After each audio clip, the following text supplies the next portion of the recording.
মিথ্যা তথ্যে বিশ্ব স্বাস্থ্য সংস্থায় চাকরি ও সূচনা ফাউন্ডেশনের নামে চাপ দিয়ে 20টি ব্যাংক থেকে 33 কোটি টাকা আদায়ের অভিযোগে ক্ষমতাচ্যুত প্রধানমন্ত্রী শেখ হাসিনার মেয়ে সাইমা ওয়াজেদ পুতুলের নামে আলাদা দুটি মামলা করেছে দুর্নীতি দমন কমিশন দুদক। বৃহস্পতিবার দুদক পরিচালক মোহাম্মদ আক্তার হোসেন বিষয়টি সাংবাদিকদের নিশ্চিত করেছেন।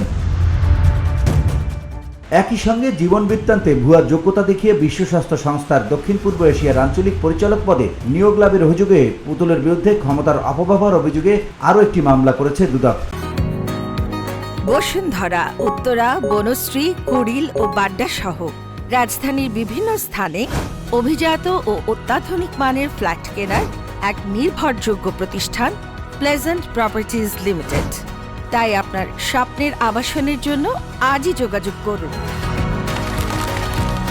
Pleasant properties limited, where destiny matches eventually। বৃহস্পতিবার দুদকের ঢাকা সমন্বিত জেলা কার্যালয়ে সংস্থাটির উপপরিচালক তাহসিন মুনিবুল হক বাদী হয়ে মামলা দুটি দায়ের করেন। VOD Bangla news desk.